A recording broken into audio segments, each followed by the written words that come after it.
بسم اللہ الرحمن الرحیم الحمد للہ رب العالمین وصلی اللہ علی محمد وآلہ الطاہرین ولعنۃ اللہ علی اعدائهم اجمعین الی قیام یوم الدین۔ سب سے پہلے اس موضوع کی جانب توجہ دلائیں کہ تمام ادیان اور مذاہب کا احترام ہے اور جتنے بھی انسان ہیں ان کی جان مال عزت آبرو کا احترام ہے، اور بلا شک جتنے بھی مذاہب اسلامی ہیں سب مسلمان ہیں، ہمارے بھائی ہیں، ان کے قدم ہماری سر آنکھوں پر، اور خصوصاً اہل سنت اور انہی کی مختلف جتنی شاخیں ہیں سب مسلمان ہیں۔ ان کے علاوہ چاہے بوری ہوں، آخانی ہوں، آبازی ہوں، علوی ہوں، سب مسلمان ہیں۔ ہم سب کا احترام کرتے ہیں اور سب کو مسلمان کہتے ہیں، لیکن جب ہمارے خلاف ایک محاذ بنایا جائے گا کہ جو صدیوں سے بنایا جا رہا ہے اور اس محاذ کے نتیجے میں ہمارے لاکھوں کروڑوں لوگ مار دیے گئے، تو اس قسم کے افراد کو کہ چاہے وہ سیاسی ہوں چاہے وہ مذہبی ہوں، تو ان کو عام طور پر دنیا میں چھوڑا نہیں جاتا اور ان پر اعتراض کیے جاتے ہیں۔ ہم نے کل ایک گفتگو کی اور اس میں کچھ حوالے دیے البدایۃ والنہایہ سے، اور اس میں ہم نے توجہ دلائی تھی کہ یہ ایسا موضوع ہے اور یہ ایسا گناہ یا ایسا سلسلہ ہے کہ جو بعض خلفائے اہل سنت میں بھی پایا جاتا ہے۔ تو ممکن ہے کسی کے ذہن میں آیا ہو کہ ہم نے ان کے مقدسات کی توہین کر دی، تو نہیں۔ ان کے یہاں لفظ خلیفہ بنو امیہ کے فاسقوں اور فاجروں کے لیے بھی استعمال ہوتا ہے اور بنو عباس کے بھی فاسقوں اور فاجروں کے لیے استعمال ہوتا ہے۔ اسی طریقے سے وہ عثمانی ہوں یا ایوبی ہوں ان کے لیے بھی استعمال کرتے ہیں، یہاں تک کہ ملا عمر اور ابو بکر بغدادی جیسوں کے لیے بھی انہوں نے لفظ خلیفہ یا امیر المومنین استعمال کیا۔ تو اب ظاہر ہے کہ جب ہم انہیں مخاطب کریں گے اور ان کی جانب توجہ دلائیں گے ان کے نظریات کے حساب سے، تو ظاہر ان کو ان کا خلیفہ ہی کہا جائے گا، اور کیا کہا جائے گا۔ یہ آپ کی ذمہ داری ہے کہ ایسے مولویوں کو، ملاؤں کو، فاسقوں کو، بادشاہوں کو آپ خلفاء نہ کہیں، احترام نہ دیں۔ مثال کے طور پر کہیں بھی آپ تحقیق کریں تو کہا جاتا ہے کہ بنو امیہ کے 14 خلفاء اور بنو عباس کے 37 خلفاء، تو آپ تو خود انہیں خلفاء کہہ رہے ہیں، اور ان افراد کے کردار کو کھول کھول کے خود تاریخ میں آپ کے علماء نے بیان کیا، لیکن ایک بہت بڑی تعداد ان مولویوں کی، ان مفتیوں کی جو دشمن اہل بیت ہیں، تو وہ ان دشمن اہل بیت کا پورا پورا دفاع کرتے ہیں۔ اب اس جانب توجہ دلائیں کیونکہ یہ موضوع گرم ہے، تو ممکن ہے کہ مولوی ایک گیم کریں اور اس کے بعد ایک ایسا ماحول بنا دیں کہ مختلف نوجوانوں کو اس میں انوالو کر دیں اور پھر ان کو جان سے مار کر اس موضوع کی جانب سے توجہ ہٹائی جائے۔ تو ہم بتاتے چلیں کہ پبلک کسی بھی قسم کا کوئی بھی کام کسی کے خلاف کرنے کا حق نہیں رکھتی، کسی کی بھی جان مال عزت آبرو سے نہیں کھیل سکتی، کسی کو بھی کوئی بھی سزا کتنے بھی بڑے گناہ کی یا جرم کی نہیں دے سکتی۔ لہٰذا کسی بھی عمل پر کوئی بھی شخص نہ کوئی سزا جاری کر سکتا ہے اور نہ کوئی فیصلہ سنا سکتا ہے۔ آج ہم گفتگو کریں گے یزید کے بارے میں۔ البتہ یزید وہ فاسق اور فاجر اور زانی اور شرابی اور بندر اور کتوں سے کھیلنے والا تھا کہ اس کے یہ سارے گناہ اتنے اہم نہیں ہیں اور بڑے نہیں ہیں۔ اس کا اصل گناہ دشمنی رسول اور آل رسول سے تھی، لیکن اس شخص میں یہ ساری چیزیں پائی جاتی تھیں، اور انہی میں سے ایک صفت یہ تھی کہ یہ بدفعلی کرواتا تھا۔ لہٰذا آپ کے سامنے اس وقت تاریخ مدینہ دمشق جلد نمبر 37 اور صفحہ نمبر ہے 135، اور اصل معاملہ یہ ہے کہ جب عبداللہ ابن زبیر کے قتل کے بعد 75 ہجری میں جب پورا کنٹرول سنبھال لیا عبد الملک ابن مروان نے، تو اس نے خطبہ دیا اور خطبہ دینے کے بعد کہا کہ میں تم لوگوں کو سیدھا کروں گا تلوار سے، اور پھر اس نے کہا کہ نہ میں جناب عثمان کی طرح سے ضعیف ہوں اور نہ معاویہ کی طرح سے نرم ہوں اور نہ یزید کی طرح سے یہ بدفعلی کرانے والا ہوں۔ اب وہ کیا جملے ہیں وہ آپ کے سامنے ہیں۔ لست بالخلیفۃ المستضعف، کہ میں کوئی ضعیف اور کمزور خلیفہ نہیں ہوں، یعنی عثمان، ولا الخلیفۃ المداہن، اور نہ ہی میں نرم خلیفہ ہوں یعنی معاویہ۔ اب یہ بھی ایک جھوٹ ہے، معاویہ کے کتنے قتل عام ہیں یہ سب کے علم میں ہیں، اور خود مولا امیر المومنین سے جو اس نے جنگ کی وہ بہت واضح ہے کہ جس میں 70,000 سے 1,00,000 لوگ مارے گئے. وَلَلْخَلِيفَةِ الْمَأْبُونِ یعنی یزید بن معاویہ. اب یہاں پر یہ لفظ بہت واضح ہے، مابون، اور اس لفظ کے معنی عربی میں ہوتے ہیں کہ جو جنسی عمل کروائے، اور لغت میں اس کی تعریف ہے من تفعل فیہ الفاحشہ، کہ جس میں گناہ کیا جائے. اور ایسے وہ کہا جاتا ہے شخص مابون، کہ یہ مابون ہے، کہ عام طور پر اردو میں اس کے لیے گالی بھی ہے اور عام طور پر کہہ دیا جاتا ہے مفعول. اب دوسرا حوالہ ہے البدایۃ والنہایہ، جزء ثانی عشر یعنی 12، اور صفحہ نمبر ہے 383، اور یہاں پر بھی عیناً یہی جملہ ہے وَلَلْخَلِيفَةِ الْمَأْبُونِ یعنی یزید بن معاویہ. اور پھر اس کے بعد تیسرا حوالہ ہے تاریخ الاسلام ذہبی کی جلد نمبر 2 اور صفحہ نمبر 501، اور یہاں پر بھی یہی ہے وَلَلْخَلِيفَةِ الْمَأْبُونِ یعنی یزید. دوسرے نمبر پہ جس کو ہم ڈسکس کریں گے آج وہ ہے ولید بن یزید بن عبد الملک ابن مروان. یہ شخص اللہ رسول اور اہل بیت علیہم السلام اور قرآن کا دشمن تھا، خانہ کعبہ تک کا دشمن تھا. اس نے ارادہ کیا تھا کہ خانہ کعبہ کی چھت پر بیٹھ کے شراب پی جائے. اب ایسے افراد کو جب ہمارے برادران اہل سنت خلیفہ کہیں گے اور خلیفۃ المسلمین کہیں گے اور امیر المومنین کہیں گے تو پھر اسلام کا ہوگا کیا؟ پھر اگر ان کو ذل الہی کہا جائے تو لوگ یہ کہنے کا حق رکھتے ہیں کہ جب سایہ اتنا خطرناک ہے، ذل کے معنی ہے سایہ، ذل الہی یعنی اللہ کا سایہ، جب سایہ اتنا خطرناک ہے تو معاذ اللہ معاذ اللہ معاذ اللہ اللہ کتنا خطرناک ہوگا. لہٰذا ایسے افراد سے اہل بیت اور ہم یعنی اہل بیت علیہم السلام کے چاہنے والوں کا ہمیشہ مقابلہ رہا ہے اور رہے گا. اور یہ ہم بتاتے چلیں کہ یہ جو جنسی گناہ ہے بلا شک یہ گناہ ہے، لیکن ان لوگوں کے اصل جرائم یعنی خدا رسول اور اہل بیت سے بغض اور ان کی مخالفت یہ سب سے بڑا جرم ہے، کل والوں کا بھی اور آج والوں کا بھی. آپ کے سامنے تاریخ ابن کثیر اردو ترجمہ ہے نفیس اکیڈمی کا، جلد نمبر 10 اور صفحہ نمبر ہے 13. 126 ہجری کے واقعات میں ہے ولید بن یزید بن عبد الملک کا قتل اور اس کے حالات. اب اسے پوز کر کے آپ دیکھ لیں کہ اس کی کیا حرکات تھی. فقط ایک جو ہم نے لائن ہائی لائٹ کی ہے، اور یہ اپنے فسق و فجور کی وجہ سے قتل ہوا. اب صفحہ نمبر 14 میں اس کا قتل اور اس کی حکومت کا زوال. یہ شخص اعلانیہ فواحش کا ارتکاب کرتا تھا، ان پر مصر تھا اور محارم الہیہ کی بے حرمتی کرنے والا تھا. کسی معصیت سے نہیں رکتا تھا، اور بسا اوقات بعض نے اس پر زندقت اور بے دینی کی تہمت بھی لگائی، واللہ عالم. لیکن معلوم ہوتا ہے کہ وہ شاعر بے حیا معاصی کا مرتکب تھا. وہ کسی گناہ سے باز نہیں رہتا تھا، اور نہ خلافت سے قبل، اب یہاں پر دقت کریں، نہ خلافت سے قبل یعنی خلیفہ بنا، اور نہ خلافت اور نہ اس کے بعد کسی سے شرم محسوس کرتا تھا. اگلے صفحے کو بھی پوز کر کے پڑھیں تاکہ اپنی معلومات میں اضافہ کریں. لیکن اس کے جرائم میں سے ایک جرم کیا تھا، کس طرح سے یہ عاشق ہوا، بعض عورتوں کے پیچھے کس طرح سے شراب پیتا تھا، وہ سب کچھ اس میں موجود ہے. اس نے قرآن کے عیوب کی جو صراحت کی، اور جس نے اسے اتارا اور جس پر اتارا ہے اس کے کفر کی جو وضاحت کی. یعنی قرآن کی بھی یہ توہین کرتا تھا، اور قرآن جس نے نازل کیا یعنی اللہ سبحانہ و تعالیٰ کی بھی توہین کرتا تھا، اور قرآن جس پر اتارا گیا یعنی رسول اللہ صلی اللہ علیہ وسلم ان کی شان میں بھی گستاخی کرتا تھا، لیکن یہ خلیفہ تھا. اب اس کے بعد ہے ولید بن یزید نے حج کا ارادہ کیا اور کہنے لگا میں کعبے کی چھت کے اوپر شراب نوشی کروں گا.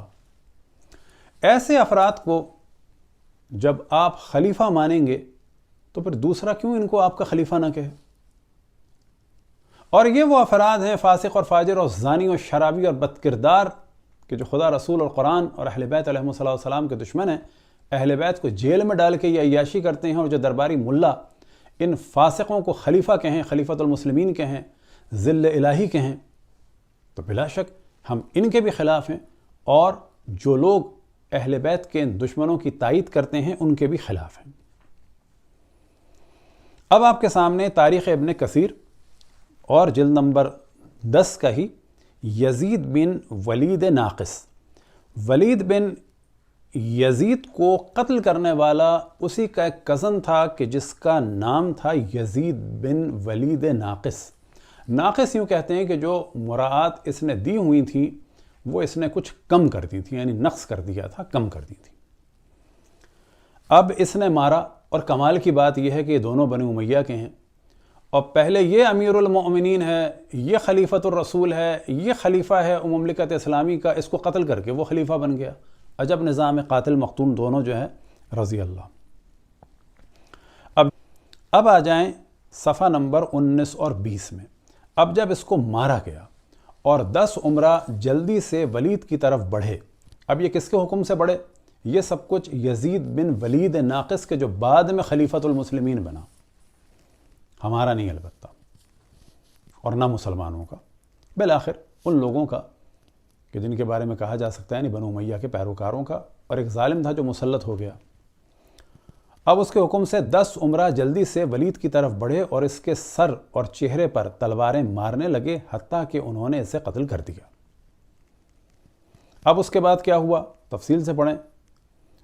اس کے بعد بشیر بن عقیل نے اسے کہا، اے امیر المؤمنین، فاسق ولید کے قتل سے خوش ہو جائیں، یعنی اگلے خلیفہ کو خبر دی اور مبارکباد دی کہ آپ سے پہلے والا قتل کر دیا گیا ہے، آپ خوش ہو جائیے۔ اب اس کے بعد اس کا سر اس کے بھائی کے پاس بھیجا گیا۔ کس کے پاس؟ سلیمان بن یزید کے پاس، سگے بھائی کے پاس۔ سگے بھائی نے کیا کہا؟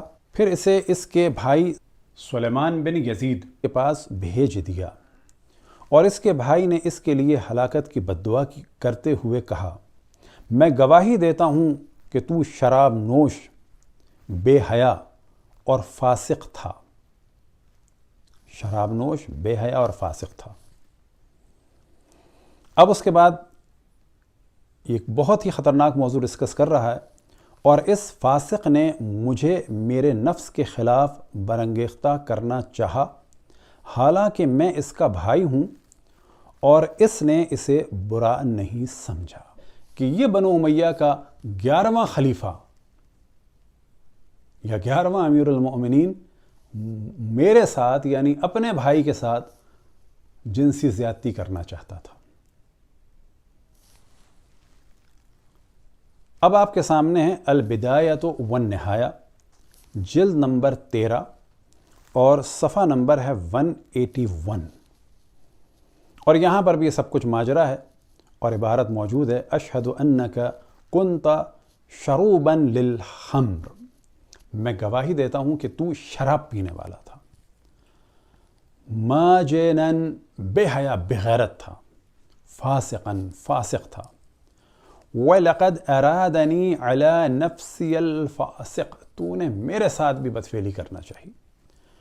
اور اس کے بعد ایک اور نسخے میں آتا ہے اس کے ساتھ، وَأَنَا أَخُوهُ وَلَمْ يَعْنَفْ مِنْ ذَلِكَ، اور میں اس کا بھائی تھا، اس کے بعد بھی اس نے شرم نہیں کی۔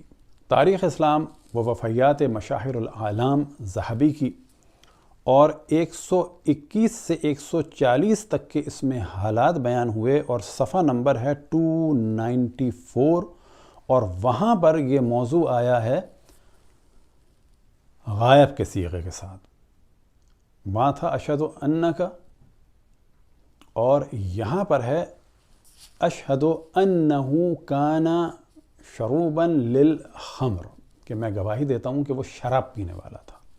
وماجنا فاسقا ولقد راودنی علی نفسی، اب راودنی علی نفسی کو سمجھنا ہے تو سورہ یوسف میں حضرت یوسف علیہ السلام نے جب زلیخا کے واقعے کو بیان کیا تو قرآن مجید میں یہی ارشاد ہوا، قال ہی راودتنی عن نفسی، یعنی طلبت منی الفاحشۃ، یعنی اس نے مجھ سے جنسی گناہ کا تقاضا کیا، یا یہ کہ جنسی گناہ کی خواہش کی۔ تو یہاں پر سلیمان بن یزید نے بھائی کی بات بتا رہا ہے، لقد راودنی علی نفسی، اس نے مجھ سے جنسی گناہ چاہا۔ اور بعد میں آتا ہے کہ یہ جو اس کے بارے میں کہا جاتا ہے کہ یہ کافر تھا اور زندقہ تھا، تو یہ تو صحیح نہیں ہے۔ نعم اشتہر بالخمر، کہ یہ مشہور تھا شراب پینے میں، والتلوث فخرجوا علیہ لذالک، اور یہ ہم جنس بازی میں مشہور تھا اور لوگ اسی وجہ سے اس کے خلاف کھڑے ہو گئے تھے۔ اب آپ کے سامنے حوالہ ہے فوات الوفیات، اور صفحہ نمبر ہے 257، اور یہاں پر بھی پورا یہی والا موضوع ہے۔ الفاظ الگ ہیں، اشہد انہ کان شروبا للخمر ماجنا فاسقا ولقد راودنی عن نفسی، اور اس کے بعد آتا ہے یہی لیکنہ اشتغل بالخمر واللیاتۃ، ہاں یہ مصروف رہتا تھا کس میں؟ شراب پینے میں اور ہم جنس بازی میں۔ تاریخ الخلفاء عربی آپ کے سامنے موجود ہے، اور یہاں پر بھی مین ٹاپک یہی ہے، ولید بن یزید بن عبد الملک۔ اب یہاں پر دیکھیں تاریخ الخلفاء جلال الدین سیوطی کی، تو انہوں نے لکھا ہی اس کو اس عنوان سے ہے کہ یہ خلفاء ہیں۔ اب کتنی بڑی بدنامی ہے اسلام کی کہ جب ان کو خلفاء کہہ کے مخاطب کیا جائے، ان کے بارے میں کتابیں لکھی جائیں اور ساتھ میں یہ چیزیں بھی بیان ہوں۔ اور یہاں پر پورا یہی والا واقعہ ہے۔ فنظر الیہ اخوہ سلیمان بن یزید فقال، جب اس سر پر نگاہ پڑی اس کے بھائی سلیمان بن یزید کی تو اس نے کہا، بعدا لہ اشہد انہ کان شروبا للخمر، میں گواہی دیتا ہوں کہ یہ شراب پینے والا، ماجنا فاسقا، بے شرم و بے غیرت اور فاسق، لقد راودنی علی نفسی، اور اس نے مجھ سے گناہ کا تقاضا کیا۔ اور پھر اس کے بعد اگلا موضوع وہی ہے، بل اشتہر بالخمر والتلوث، کہ یہ مشہور تھا شراب پینے میں اور ہم جنس بازی میں۔ اردو ترجمہ آپ کے سامنے ہے تاکہ اور بات واضح ہو جائے۔ تاریخ الخلفاء نفیس اکیڈمی کی ہے، ترجمہ اقبال الدین احمد صاحب کا ہے، اور یہاں پر کہتے ہیں غرض کے ولید کے قتل ہونے کے بعد اس کا سر یزید ناقص کے پاس روانہ کیا، جہاں اس کا سر نیزے پہ رکھا گیا، یعنی 11ویں بنو امیہ کے خلیفے کے سر کو 12ویں نے نیزے پر رکھا۔ ماشاءاللہ۔ اس حالت کو دیکھ کر ولید کے بھائی سلیمان بن یزید نے کہا، بے خدا ولید بڑا ہی پکا شرابی اور بے باک فاسق تھا، یعنی بے حیا تھا اور فاسق تھا، اور اس نے کوشش کی تھی کہ میں بھی برے کام کرنے لگوں، لیکن اصل جو عربی متن تھا آپ کے سامنے بیان کر دیا، یعنی جنسی برا کام اس کے ساتھ وہ کرنا چاہتا تھا۔ اب اور سامنے بیان کیا کہ قرآن کریم میں کمی و بیشی اور اللہ کے انکار کے تحریری مضامین تھے، یعنی اس کی کچھ چیزیں جمع کی گئی تھیں کہ جن میں اشعار بھی تھے، اور قرآن پر جو اعتراض کرتا تھا وہ بھی چیزیں تھیں، اور اللہ کے انکار کے بارے میں جو موضوعات تھے، یعنی ایک دہریہ تھا یہ، لیکن خلیفہ تھا۔ ذہبی کا بیان ہے کہ ولید کا کافر اور زندیق ہونا تو صحیح نہیں، البتہ وہ شرابی اور لونڈے باز تھا، اسی لیے لوگوں نے اس پر خروج کیا۔ بعد میں ہے مروان بن ابو حفصہ کا بیان ہے کہ ولید سب سے زیادہ خوبصورت اور مضبوط تھا، اور وہ اعلیٰ درجے کا شاعر بھی تھا۔ تاریخ ابن کثیر جلد نمبر 9 میں سابقہ کلپ میں بھی ہم نے توجہ دلائی کہ ولید بن عبد الملک، اب یہ تھا جس کا ہم نے ذکر کیا ولید بن یزید، یہ ہے ولید بن عبد الملک، نے ان سے کہا، اگر خدا قوم لوط کا ذکر قرآن میں نہ کرتا تھا، میرا خیال ہے کہ مرد کے ساتھ بدفعلی کا ارتکاب نہ کرتا۔ یعنی یہ لوگ اس گناہ کا سبب اللہ سبحانہ و تعالیٰ کو قرار دے رہے ہیں کہ جی قرآن میں ذکر کر کے معاذ اللہ نے لوگوں کو بری چیز کی جانب توجہ دلائی اور برا کام کروایا. اور بعد میں وہی والا موضوع ہے کہ جو ہم پہلے بھی ڈسکس کر چکے کہ یہ والا عمل جیسا کہ انہوں نے توجہ دلائی کہ انہوں نے ترجمہ اتنا مکمل نہیں کیا. پہلے کلپ میں واضح ہے کہ اس میں عمرا، فقہا اور ملوک اس زمانے کے یعنی 750 سال پہلے کے شامل تھے. دعا ہے کہ خداوند تبارک و تعالیٰ یہ سب سمجھنے کی توفیق عطا فرمائے کہ دشمنان اہل بیت کون تھے اور ان کا کیا کردار تھا. وصلی اللہ علی محمد و آلہ الطاہرین.